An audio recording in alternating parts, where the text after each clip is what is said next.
Hello everyone, good evening. उम्मीद करती हूँ आप सभी अच्छे होंगे और स्वस्थ होंगे। स्वागत है आप सभी का सोशोलॉजी के एक्सपेक्टेड एमसीक्यू सीरीज में। अगर आप चैनल पर नए हैं तो चैनल को जरूर से सब्सक्राइब कर दीजिएगा। ये video UGC net JRF, GDC, GIC, UP PGT, MPPSC, RPSC, BPSC, sociology से रिलेटेड हर एग्जाम के लिए काफी हेल्पफुल है। अगर आप चैनल पर नए हैं तो चैनल को जरूर से सब्सक्राइब कर दीजिएगा। सबसे पहले आप लोगों का बहुत बहुत धन्यवाद इतने प्यार और सपोर्ट के लिए। आपके इतने अच्छे अच्छे कमेंट मुझे मोटिवेट करते हैं वीडियो बनाने के लिए। तो चलिए शुरू करते हैं आज की वीडियो। देखते हैं आज का हमारा पहला प्रश्न क्या है। How many countries included in Durkheim's study of suicide. Durkheim ने आत्महत्या अध्ययन में कितने देश सम्मिलित किए थे? ऑप्शन 1 है 9 देश, ऑप्शन 2 है 10 देश, ऑप्शन 3 है 11 देश और ऑप्शन 4 है 12 देश। तो बताइए कितनी कंट्रियों को दुर्खिम ने अपनी पुस्तक सुसाइड जो उन्होंने लिखी थी, इनकी पुस्तक क्या थी? द सुसाइड नाम से पुस्तक थी, उसमें इन्होंने सम्मिलित किए थे। ये पुस्तक आई थी 1897 में। तो इसका जो सही आंसर है वो है ऑप्शन 3, 11 देश। 11 कंट्रीज, 11 देशों को सम्मिलित किया था। ऑप्शन 3 इसका राइट आंसर है। नेक्स्ट क्वेश्चन देखिए, which one of is not a type of conjunctive process. तो हम दो प्रकार के प्रोसेस पढ़ते हैं, एक होता है संयोजक प्रक्रिया और दूसरा होता है असंयोजक प्रक्रिया। तो इसमें से हमें बताना है कौन सा असंयोजक प्रक्रिया है। ऑप्शन 1 है सहयोग, कोऑपरेशन, ऑप्शन 2 है प्रतियोगिता, कंपटीशन, ऑप्शन 3 है समायोजन, एकोमोडेशन और ऑप्शन 4 है आत्मसात्करण मतलब एसिमिलेशन। तो बताइए इनमें से कौन सी संयोजक प्रक्रिया नहीं है, मतलब असंयोजक प्रक्रिया है। तो इसका जो सही आंसर वो है ऑप्शन 2, प्रतियोगिता क्या है, ये असंयोजक प्रक्रिया है, जबकि सहयोग, समायोजन और आत्मसात्करण ये सब संयोजक प्रक्रिया है। ऑप्शन 2 इसका राइट आंसर होगा कंपटीशन। नेक्स्ट क्वेश्चन देखिए, culture is man made part of environment is the statement given by. संस्कृति पर्यावरण का मानव निर्मित भाग है, यह कथन किसने दिया है? ऑप्शन 1 हर्स्कोविट्ज ने, ऑप्शन 2 टायलर ने, ऑप्शन 3 हॉबल ने और ऑप्शन 4 इनमें से कोई नहीं। तो बताइए कौन सा ऑप्शन सही होगा। तो संस्कृति जो है मानव निर्मित भाग है, ये किसने कहा है? ये कहा है हर्स्कोविट्ज ने। ऑप्शन 1 इसका राइट आंसर है। नेक्स्ट क्वेश्चन देखिए, who said association denotes membership, institution denotes a mode और मीन्स ऑफ सर्विस। किसने कहा समिति सदस्यता इंगित करती है, संस्था सेवा की विधि या साधन को इंगित करती है? ऑप्शन 1 है पियरचाइल्ड, ऑप्शन 2 है बोगार्ट, ऑप्शन 3 है जिसबर्ट और ऑप्शन 4 है इनमें से कोई नहीं। तो बताइए कौन सा ऑप्शन सही होगा। तो इसका जो सही आंसर है वो है ऑप्शन 4, नन ऑफ दिस, इनमें से कोई नहीं। ये ऑप्शन सही है क्योंकि ये जो परिभाषा दी गई है, ये परिभाषा दी है मैकाइवर एवं पेज ने की, ये परिभाषा है। नेक्स्ट क्वेश्चन देखिए, the year 1961 in India is famous for passing an act for. Bharat में 1961 का वर्ष इसलिए प्रसिद्ध है कि इस वर्ष में एक अधिनियम पारित हुआ था जिसका संबंध था। ऑप्शन 1 है कन्या भ्रूण हत्या से संबंधित था, ऑप्शन 2 है घरेलू हिंसा की रोकथाम से संबंधित था, ऑप्शन 3 है दहेज के निषेध से संबंधित था और ऑप्शन 4 है बाल विवाह की रोकने से संबंधित है। तो बताइए डॉरी से रिलेटेड है या चाइल्ड मैरिज से या डोमेस्टिक वायलेंस से या फीमेल फिटिसाइड से। तो जो एक्ट आया था 1961 वो किससे रिलेटेड है? वो रिलेटेड है दहेज के निषेध से, प्रोहिबिशन ऑफ ड्वेरी। ऑप्शन 3 इसका राइट आंसर है। नेक्स्ट क्वेश्चन देखिए, Delhi university new Delhi is an example of which of the concept given below. Delhi विश्वविद्यालय नई दिल्ली में समाज विज्ञान का अधिष्ठाता निम्नलिखित में से किस अवधारणा का उदाहरण है? ऑप्शन 1 है अर्जित परिस्थिति, अचीव स्टेटस, ऑप्शन 2 है प्रदत्त परिस्थिति, एस्क्राइब स्टेटस, ऑप्शन 3 है स्टेशन और ऑप्शन 4 है पदानुसंग मतलब ऑफिस। तो बताइए ये किसका उदाहरण है, इनमें से कौन सा ऑप्शन सही होगा। तो इसका जो सही आंसर है वो है ऑप्शन 1 अर्जित परिस्थिति, achieve station, achieve status. Option 1 इसका राइट आंसर है। नेक्स्ट क्वेश्चन देखिए, which one of the following article in the constitution of India related only to the scheduled tribes. निम्नलिखित में से कौन सा अनुच्छेद भारत के संविधान में केवल जनजातियों से संबंधित है? ऑप्शन है अनुच्छेद 244, ऑप्शन 2 है अनुच्छेद 330, ऑप्शन 3 है अनुच्छेद 332 और ऑप्शन 4 है अनुच्छेद 335। 35। तो बताइए कौन सा सिर्फ जनजातियों से रिलेटेड है।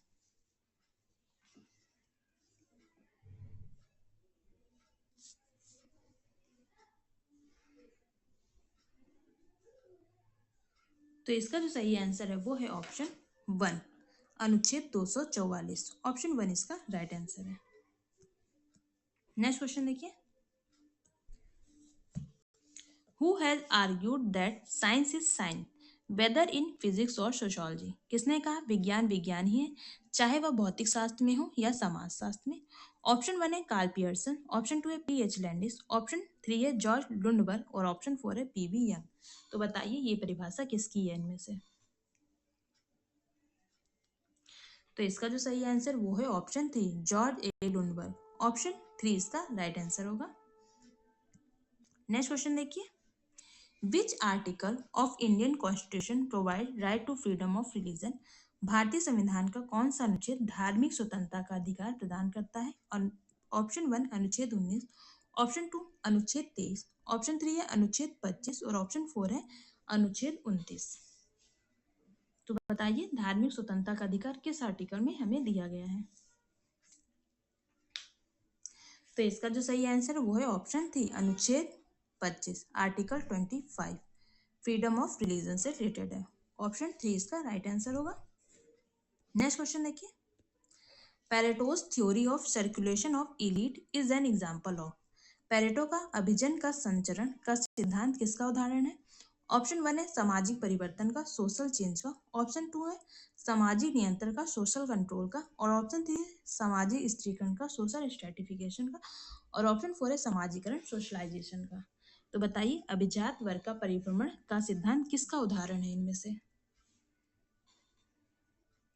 तो इसका जो सही आंसर है वो है ऑप्शन 1, सोशल चेंज सामाजिक परिवर्तन का उदाहरण है। ऑप्शन 1 इसका राइट आंसर होगा। नेक्स्ट क्वेश्चन देखिए, which one of the following is the basis concern of article 17 of Indian constitution. Bharat के संविधान का अनुच्छेद 17 निम्नलिखित में से मूलतः किससे संबंधित है। ऑप्शन 1 है पिछड़े वर्गों का प्रतिनिधित्व, representation of backward classes, option 2 है अनुसूचित जातियों के लिए राजनीतिक प्रतिनिधित्व, political representation of schedule caste, option 3 है अस्पृश्यता का उन्मूलन, एबोलिशन ऑफ अनटचेबिलिटी, और ऑप्शन 4 है अनुसूचित जातियों के पदों का आरक्षण, reservation of post for schedule caste. तो बताइए अनुच्छेद 17 आर्टिकल 17 इनमें से किससे रिलेटेड है। तो इसका जो सही आंसर वो है ऑप्शन 3, अस्पृश्यता का उन्मूलन, abolition abolition of untouchability. Option 3 इसका राइट आंसर है। नेक्स्ट क्वेश्चन देखिए, the factor which does not count in globalisation. वैश्वीकरण में जो कारक महत्वपूर्ण नहीं है वह कौन सा है। ऑप्शन 1 है विश्व व्यापार संगठन, वर्ल्ड ट्रेड ऑर्गेनाइजेशन, ऑप्शन 2 है प्रतिस्पर्धा कंपटीशन, ऑप्शन 3 है विश्व आर्थिक मंच, वर्ल्ड इकोनॉमिक फोरम, और ऑप्शन 4 है पश्चिमीकरण वेस्टर्नाइजेशन। तो बताइए इसमें से वैश्वीकरण का कौन सा कारक नहीं है। तो इसका जो सही आंसर वो है ऑप्शन 4, वेस्टर्नाइजेशन, पश्चिमीकरण। ऑप्शन 4 इसका राइट आंसर है। नेक्स्ट क्वेश्चन देखिए, who wrote India's village. India's village के लेखक कौन है। Option 1 S C Dube, option 2 M N Srinivas, option 3 है टी के उमन, और ऑप्शन 4 है इरावती कर्वे। तो बताइए इंडियाज विलेज इनमें से किसकी पुस्तक है। तो इसका जो सही आंसर वो है option 2 M N Srinivas. Option 2 इसका राइट आंसर होगा।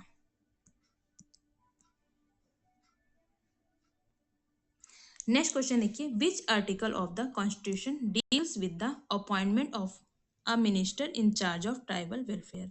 संविधान की कौन सी धारा आदिम कल्याण मंत्री की नियुक्ति से संबंधित है। ऑप्शन 1 है धारा 163, ऑप्शन 2 है धारा 164, ऑप्शन 3 है धारा 165 और ऑप्शन 4 है धारा 166। तो बताइए कौन सी धारा इससे रिलेटेड है।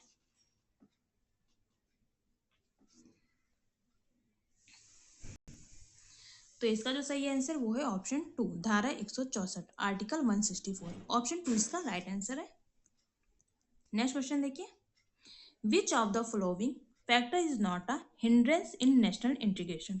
निम्नलिखित में से कौन सा कारक राष्ट्रीय एकीकरण में बाधक नहीं है। ऑप्शन 1 जातिवाद, कास्टिज्म, ऑप्शन 2 है नारी नगरीयवाद, अर्बेनिज्म। ऑप्शन 3 है क्षेत्रवाद, रीजनलिज्म। और ऑप्शन 4 है संप्रदायवाद, कम्युनलिज्म। तो बताइए कौन सा राष्ट्रीय एकीकरण में बाधक नहीं है। तो इसका जो सही आंसर वो है ऑप्शन 2, नगरीयवाद, अर्बेनिज्म। ऑप्शन 2 इसका राइट आंसर है। नेक्स्ट क्वेश्चन देखिए।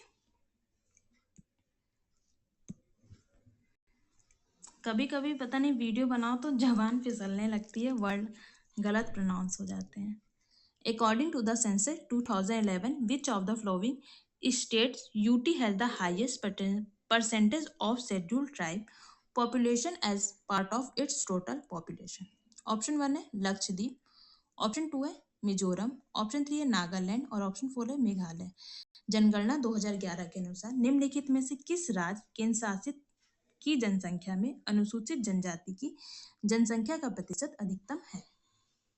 तो बताइए कहाँ पर या किस राज्य में या किस केंद्र शासित प्रदेश में अनुसूचित जनजाति की जनसंख्या सबसे अधिक है?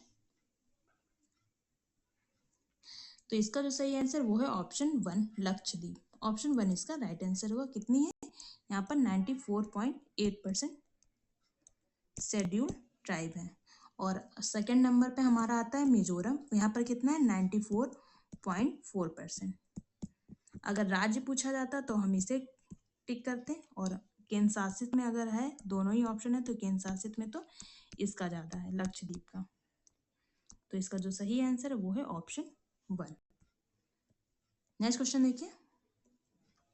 Social control explanation of child abuse is given by, बाल दुर्व्यवहार की सामाजिक नियंत्रण व्याख्या दी है। ऑप्शन 1 एल्बिया ने, ऑप्शन 2 पार्सन्स ने, ऑप्शन 3 बेकर ने और ऑप्शन 4 है गेल्स ने। तो बताइए कौन सा ऑप्शन सही होगा। तो इसका जो सही आंसर वो है ऑप्शन 4, गेल्स ने। ऑप्शन 4 इसका राइट आंसर है। नेक्स्ट क्वेश्चन देखिए। Which article of the constitution deal with the specifying a particular type as a scheduled tribe? संविधान की किस धारा का संबंध जनजाति के अनुसूचित जनजाति की विशिष्टता से संदर्भित है? ऑप्शन 1 है धारा 342, ऑप्शन 2 है धारा 343, ऑप्शन 3 है धारा 344 और ऑप्शन 4 है धारा 345। तो बताइए कौन सा ऑप्शन सही होगा। तो इसका जो सही आंसर है वो है ऑप्शन 1, आर्टिकल 342, धारा 342। ऑप्शन 1 इसका राइट आंसर है। नेक्स्ट क्वेश्चन देखिए। The term consciousness of kind is coined by, स्वजाति चेतना की अवधारणा किसने दी है? ऑप्शन 1 जॉनसन ने, ऑप्शन 2 एफ गिडिंग्स ने, ऑप्शन 3 मार्शल मॉस ने और ऑप्शन 4 है जॉर्ज हुमान्स ने। तो बताइए कॉन्शियसनेस ऑफ काइंड किसका? तो इसका जो सही आंसर है वो है ऑप्शन 2, एफ गिडिंग्स। ऑप्शन 2 इसका राइट आंसर है। नेक्स्ट क्वेश्चन देखिए। किबुजिम इज, किबुजिम क्या है? ऑप्शन 1 एक जनजातीय नृत्य है, आ ट्राइबल डांस। ऑप्शन 2 है परिवारों का समूह है, ग्रुप ऑफ फैमिलीज है। ऑप्शन 2 है विस्तृत परिवार के लिए गारो शब्द है, Garo term for extended family. Option 4 है मेक्सिको का एक धार्मिक पंथ है, a religious sect of Mexico. तो बताइए किबुजिम क्या है? तो इसका जो सही आंसर वो है ऑप्शन 2, परिवारों का समूह है, ग्रुप ऑफ फैमिलीज। ऑप्शन 2 इसका राइट आंसर है। नेक्स्ट क्वेश्चन देखिए। The book caste in India is written by, caste in India पुस्तक के लेखक कौन है? ऑप्शन 1 है जीएस घुले, ऑप्शन 2 है ए आर देसाई, ऑप्शन 3 है जे एच हट्टन और ऑप्शन 4 है एम एन श्रीनिवास। तो बताइए कास्ट इन इंडिया इनमें से किसकी पुस्तक है? तो इसका जो सही आंसर वो है ऑप्शन 3, जे एच हट्टन। ऑप्शन 3 इसका राइट आंसर होगा। नेक्स्ट क्वेश्चन देखिए। National girls child day is celebrated on which day, राष्ट्रीय बालिका दिवस किस दिन मनाया जाता है? ऑप्शन 1 है 24 जनवरी, ऑप्शन 2 है 12 फरवरी, ऑप्शन 3 है 8 मार्च और ऑप्शन 4 है 4 सितंबर। तो बताइए राष्ट्रीय बालिका दिवस कब सेलिब्रेट किया जाता है?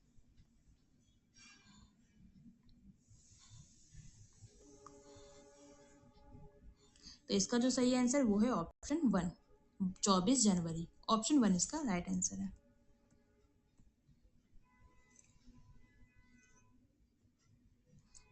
प्रोलिटराइजेशन रेफर्स टू, सर्वहारा ग्रहण का अर्थ है। ऑप्शन 1 है मजदूरों में वर्ग चेतना, क्लास कॉन्शियसनेस एमंग वर्कर्स।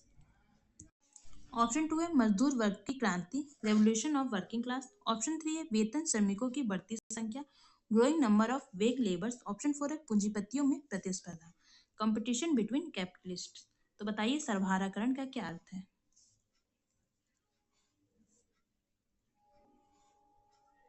तो इसका जो सही आंसर है वो है option 3, growing number of wage labours, वेतन श्रमिकों की बढ़ती संख्या। ऑप्शन 3 इसका राइट आंसर है। नेक्स्ट क्वेश्चन देखिए, when Central Social Welfare Board of Women, Children and Physically Different Group was constituted, महिलाओं, बच्चों और शारीरिक दृष्टि से भिन्न समूहों के लिए केंद्रीय समाज बोर्ड की स्थापना कब की गई थी? ऑप्शन 1 है अगस्त 1953 में। ऑप्शन 2 है अगस्त सितंबर 1957 में। ऑप्शन 3 है अगस्त 1955 में और ऑप्शन 4 है सितंबर 1958 में। तो बताइए केंद्रीय समाज कल्याण बोर्ड की स्थापना कब की गई थी? तो इसका जो सही आंसर है वो है ऑप्शन 1, अगस्त 1953 में, अगस्त 1953। ऑप्शन 1 इसका राइट आंसर है। नेक्स्ट क्वेश्चन है और आज की वीडियो का ये लास्ट क्वेश्चन है, the book the coming crisis of western sociology is written by, the coming crisis of western sociology नामक पुस्तक किसने लिखी है? ऑप्शन 1 रेमंड एरो ने, ऑप्शन 2 है पीटर बर्जन ने, ऑप्शन 3 है ऑलपॉट ने और ऑप्शन 4 है A.W. गुडलर ने। तो बताइए कौन सा ऑप्शन सही होगा? तो इसका जो सही आंसर है वो है ऑप्शन 4, A.W. गुडनर। ऑप्शन 4 इसका राइट आंसर है। उम्मीद करती हूँ क्वेश्चन आपको अच्छे लगे होंगे। फिर भी आपको अगर किसी भी क्वेश्चन में डाउट है तो आप कमेंट बॉक्स में मुझसे पूछ सकते हैं, मैं एक बार उसको रीचेक कर लूंगी। कल मिलते हैं इसी टाइम पर। Bye bye, good night, take care.